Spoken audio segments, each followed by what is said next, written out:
Hello everybody, welcome back to our YouTube channel. Today in this video I am talking about plug power stock. In this video I am talking about stock pros and cons and technical analysis and latest news about it. Stock is trading at 12.62 US dollar with 4.18% negative in a day. We can easily see stock was volatile for a day.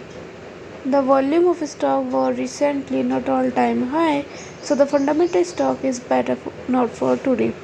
Before buying and selling the stock, please consult your financial advisor. Today's video is done. Thanks for watching. Please subscribe my YouTube channel and like the video, and also comment all related queries.